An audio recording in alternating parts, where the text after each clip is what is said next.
असतील तरच त्यांच्या पूज्यतेला अर्थ आहे. तुकोबाराय सुद्धा सांगतात, बोले तैसा चाले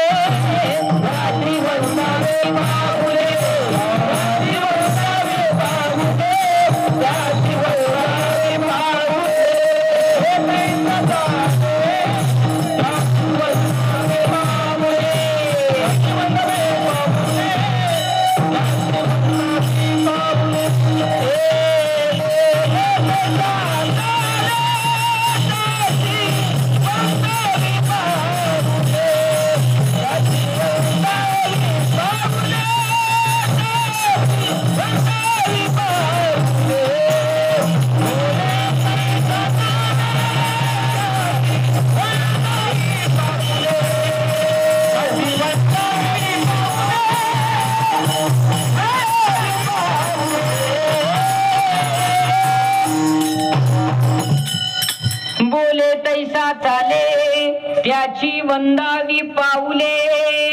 तुकोबाराय म्हणतात, वर्तमान काळात बोलणारे भरपूर आहे, नाही का? आमच्यासारखे माईकवर बोलणारे लोक भरपूर आहेत, परंतु बोलणाऱ्याची किंमत तेव्हाच आहे जेव्हा तो तसं वागतो, बरं का? आणि तो जर बोलण्यासारखं वागत असेल तर तुकोबाराय म्हणतात, त्याची वंदावी पाऊले. तुमच्या घराला पावलं कोणाची लावायची आणि त्या पावलाची, कोणत्या पावलाची पूजा करायची आणि कोणते पाय धुवायचे, नाही का? याचं सूत्र तुकोबारायांनी सांगितलेलं आहे. नाहीतर आजच्या काळामध्ये जे ते लोक उठतात आणि म्हणतात, महाराज तुमचे पाय आमच्या घराला लागू द्या, नाही का? तुकोबाराय सांगतात, घराला लावा, परंतु त्या ठिकाणी त्याचे पाय जर धुवायचे असेल तर तो त्या पात्रतेचा असला पाहिजे. कारण तुकोबारायचा आणखी एक अभंग आहे, बरं का? करणी करता तीर कापे, बोल बोलिता वाटे सोपे, करणी करता तीर कापे, नोहे वैराग्य सोपा रे. तुकोबाराय म्हणतात, वैराग्याच्या गोष्टी इथून माईक करून सांगता येतील, पण तसं वागायचं असेल तर ते फार अवघड आहे. आणि म्हणून शिक्षकाची भूमिका असेल किंवा महाराजाची साधूची भूमिका असेल, तो बोलेल तसा जर वागत असेल तर जग त्याला त्या ठिकाणी डोक्यावर घेतल्याशिवाय राहत नाही. बाबांच्या बाबतीत सुद्धा मला मिळालेल्या माहितीनुसार त्यांनी सांगितलं, महाराज आज रोजी सुद्धा त्यांचा आदर्श त्या गावामध्ये आहे. हा का निर्माण झाला आदर्श? तर आपण जसं बोलतो तसं वागलं पाहिजे. आणि म्हणून अशा लोकांची या समाजाला गरज आहे की ज्यांनी स्वतःचं आयुष्य जगाच्या कल्याणाकरता त्या ठिकाणी घालवलं आणि मुलं सुद्धा त्या ठिकाणी उच्च शिक्षित केली. सगळं कुटुंबच उच्च शिक्षित आहे, बरं का? आमचे लहाने दादा सुद्धा शिक्षक आहेत, विशेषतः मोठे दादा शेतकरी असून सुद्धा त्यांची सुद्धा मुलं डॉक्टर या लाईनीमध्ये शिक्षणाकरता आहेत. लहान्याची सुद्धा मुलं त्या ठिकाणी डॉक्टर या पेशामध्ये त्या ठिकाणी आहेत. अर्थात वर्तमान काळामध्ये शिक्षणाला आलेलं महत्व त्यांनी आपल्या जीवनामध्ये त्या ठिकाणी अंगीकारलं आणि सगळं कुटुंबच त्या ठिकाणी सेवेमध्ये आहे. म्हणून आपल्याला सुद्धा आदर्श घेण्याकरता आहे की ज्यांनी आपल्या जीवनामध्ये संपूर्ण आयुष्य जगाच्या सेवेकरता त्या ठिकाणी घातलं. आपण सुद्धा आपलं जीवन हे पुण्यस्मरण म्हणजे काय असतं हो? गेलेल्या व्यक्तीच्या स्मरणार्थ त्या ठिकाणी केलेलं हे कार्य आहे. अर्थात त्यांनी केलेल्या कार्याचा उजाळा, पुण्यतिथी असेल, जयंती असेल, ही त्या व्यक्ती करता नसते, तर त्यांच्या पश्चात जो काही समाज आहे या समाजाने त्यांच्या कार्याचा आढावा घ्यावा. त्या पिढीनं, नव्या पिढीनं त्यांच्या कर्तृत्वाकडे अशा प्रकारे ज्ञानदानाचं कार्य त्यांच्याकडून घडलं. त्यांच्या जाण्यानं संपूर्ण कुटुंब त्या ठिकाणी एकाकी पडलेलं आहे. 1 वर्ष झाले बाबांना त्या ठिकाणी जाऊन.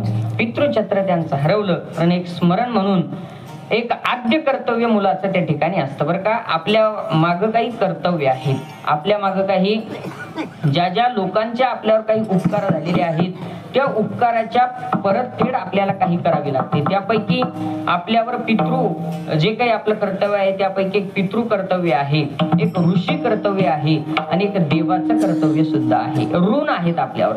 देवाचं ऋण आहे, पितरांचं ऋण आहे आणि ऋषींचं ऋण आहे. या 3 ऋणातून माणसानं मुक्त झालं पाहिजे.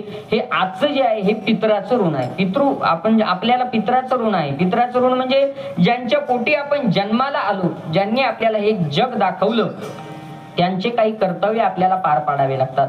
तुम्ही गरुड पुराण नावाचा ग्रंथ जर वाचला असेल, ऐकला असेल, तर त्यामध्ये या पितृऋणाच्या बाबतीत भरपूर गोष्टी त्या ठिकाणी आपल्याला मार्गदर्शन मिळालेलं आहे की सज्ञानी असणाऱ्या मुलानं, कर्तव्य ज्याला कळतं अशा मुलानं पितृऋणातून चुकला नाही पाहिजे.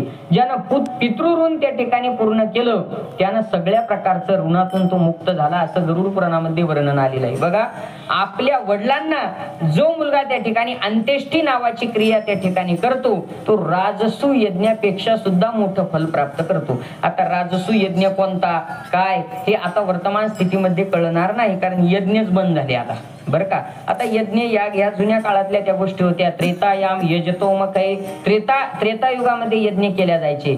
आपल्या वडिलांना अग्निदाह देणं हे मुलासाठी यज्ञाचं पुण्य आहे, हे पितृ कर्तव्य आहे, हे संततीचं कर्तव्य आहे की मुलांना आपल्या वडिलाला पितृ त्या ठिकाणी अंत्येष्टी क्रिया करावी. 10 दिवसापर्यंत त्या ठिकाणी रोज एक पिंडदान त्या ठिकाणी करावा. भागामध्ये प्रथा वेगळ्या आहे. आपल्याकडे 10 दिवसाचे पिंड एकाच वेळेस म्हणजे 10 दिवशी आपण 10 पिंड त्या ठिकाणी करतो. हे 10 पिंड 13व्या दिवशी त्या ठिकाणी 13वी आणि प्रत्येक महिन्याला मासिक श्राद्ध, 6.5 महिन्याला 6.5 मास आणि पहिल्या वर्षी त्या ठिकाणी वर्ष श्राद्ध. या वर्ष श्राद्धापर्यंत आपल्या वडिलांना किंवा आपल्या आईंना प्रत्येक महिन्याला त्यांचं त्या ठिकाणी पितृपूजन करावं आणि त्यांना त्या ठिकाणी जीव घालावं. हे प्रत्येक मुलाचं कर्तव्य आहे. ते कर्तव्य आज यांनी पार पाडण्याकरता हाती घेतलं, बरं का. 3 प्रकारचे ऋण आहेत आपल्यावर, मी ते सांगत होते. एक देवाचं ऋण आहे, एक ऋषीचं ऋण आहे, एक पितराचं ऋण आहे. देवाचं ऋण काय आहे हो? देवाचं ऋण हे आहे की भगवान परमात्म्याने सुंदर आपल्याला या नरदेहामध्ये त्या ठिकाणी घातलं. भगवत कृपेनं आपल्याला हा नरदेह प्राप्त झालेला आहे. तुम्ही म्हणाल महाराज आता तर तुम्ही बोलले की आई वडिलांनी जग दाखवलं, नाही का? आई वडिलांनी जग दाखवलं ना आता म्हणतात देवाने हा त्या ठिकाणी देह दिला. देह देवानच दिलेला आहे, परंतु फक्त निमित्त ज्यांच्या मार्फत त्या ठिकाणी जन्माला घातलं ते निमित्त कारण त्या ठिकाणी आई वडील आहे. मग आई वडिलांचे उपकार नेमके काय? तर लहानापासून मोठं करणं आणि व्यवहाराचं ज्ञान देणं हे आई वडिलांचं त्या ठिकाणी उपकार.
महाराजांचा नाटाचा अभंग आहे. बाबांनी योग्य प्रमाण दिलं.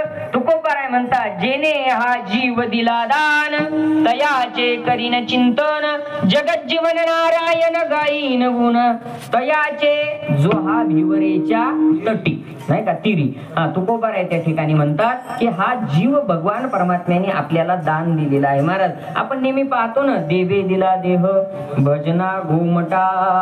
भगवान परमात्म्याने आपल्याला हा जीव दिलेला आहे. मी सांगत होते की बऱ्याच लोकांचं म्हणणं आहे महाराज हा देह आम्हाला आमच्या आई वडिलांनी दिला. मी तुम्हाला एक छोटासा युक्तिवाद सांगतो, पटो न पटो तुमचा विषय आहे, परंतु तुमच्या पुढे मांडतो. जर आपल्या आई वडिलांनी हा देह आपल्याला जर दिला असता तर यामध्ये जर एखादा प्रॉब्लेम झाला तर तो आपल्या आई वडिलांनी दुरुस्त केला असता. बघा, एखादी गाडी जर एखाद्या शोरूम मध्ये तयार होती, एखाद्या कंपनीच्या, उदाहरणार्थ आता आपली HF डिलक्स नावाची गाडी आहे, बरं का. कोणत्या कंपनीची आहे?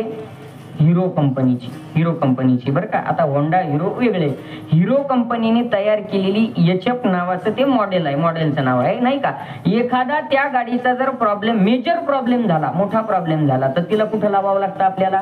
शोरूमला लावावं लागतं. एखादा पार्ट जर त्या गाडीचा जर मेजर पार्ट जर गेला तर तो कुठं मिळतो? ज्या कंपनीनं बनवला त्या कंपनीच्या अधिकृत शोरूम मध्ये ओरिजिनल पार्ट घ्यायचा असेल तर. आहे की नाही? सरळ हा व्यवहार आहे. तसा आपला जर व्यवहारामध्ये काही कारणास्तव हा देह क्षतिग्रस्त झाला, म्हणजे याचा ऍक्सिडेंट, अपघात जर झाला, हात मोडला, पाय मोडला, तर हा ज्या कंपनी मार्फत बनला ती कंपनी आपल्याला तो अवयव देऊ शकते का? जर तुमच्या मान्यतेनुसार याला बनवणारी कंपनी तुमच्या आईबाप आहेत बर का, याला बनवणारी कंपनी जर तुमचे आईबाप, आपले आईबाप जर आपण धरले, तर हात मोडल्यानंतर तो हात आपले आई वडील आपल्याला पुन्हा तयार करून देऊ शकतात का?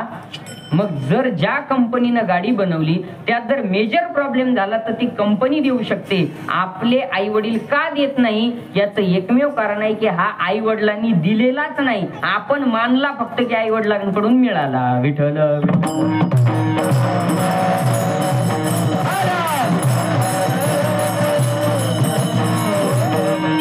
आई वडिलांना नाही दिल्या जात महाराज. एवढा सुंदर भगवान परमात्म्याने नरदेह दिला, काय कमी आहे? आपण कधी याच्याकडे बारकाव्यानं पाहिलं नाही, कधी याचं निरीक्षण केलं नाही.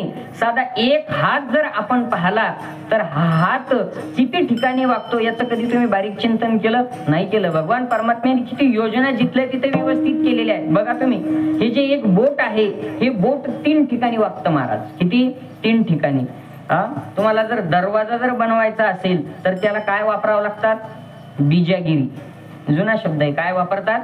बिजागिरी नाही का. बिजागिरी. आता त्याला इंग्रजीत काहीतरी वेगळा एक शब्द आहे बघा, एंजेस. वा नाही का, एंजेस नाही, त्याला खरा मूळ शब्द आहे बिजागिरी, अर्थात वाकण्याकरता. या बोटाला वाकण्याकरता भगवान परमात्म्याने 3 ठिकाणी बिजागिरी दिला. पहिल्या कांड्यात पहिली बिजागिरी, इथूनही वागतं.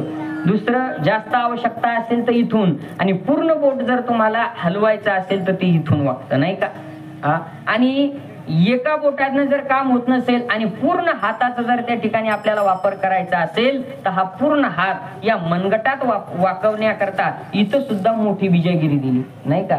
यापेक्षा जर मोठं काम असेल मधून वाकण्याकरता इथं एक बिजागिरी दिली नाही का.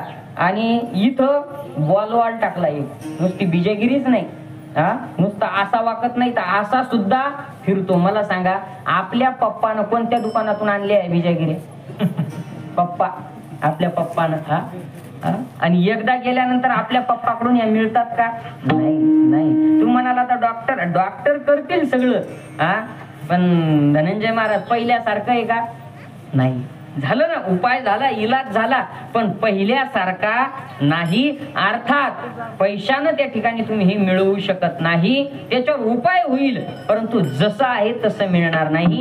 हे ज्या भगवान परमात्म्यानं आपल्याला दिलं त्याचे आपल्यावर उपकार आहे. पहिले देवरून. विठ्ठल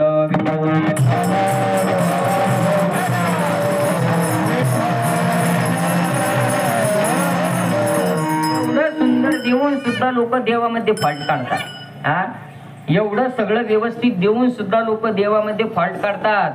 एक जण तर मला मी भेटला, तो म्हणे महाराज हे नाकच इथं काऊन दिला असेल देवानं? नाक इथं काय द्यायचं काम आहे? म्हटलं बाबा त्याचं एकमेव कारण आहे, तुला खायची जास्त सवय, जे दिसलं ते तू खातो, पण खात असताना नाही का ते 2 दिवसाचं फ्रीज मधलं काढून तू खात असताना ते नेमकं चांगलं आहे का वाईट आहे हे कळण्याकरता, त्याचा गंध, सुगंध, दुर्गंध घेण्याकरता तुला अगोदर त्या ठिकाणी ती इंटिमेशन देते की अरे फेकून दे, वास सुटला. नाही का, तोंडात जाण्याच्या अगोदर कळतं की याचा वास सुटला. हे नाक जर दुसरीकडे असतं तर वास आला असता का हो? जेव्हा जिभीवर गेलं तेव्हाच कळलं असतं. म्हणून जवळ त्या ठिकाणी तोंडाच्या नाक का दिलं? वास येण्याकरता चांगलं आहे का वाईट आहे नाही का.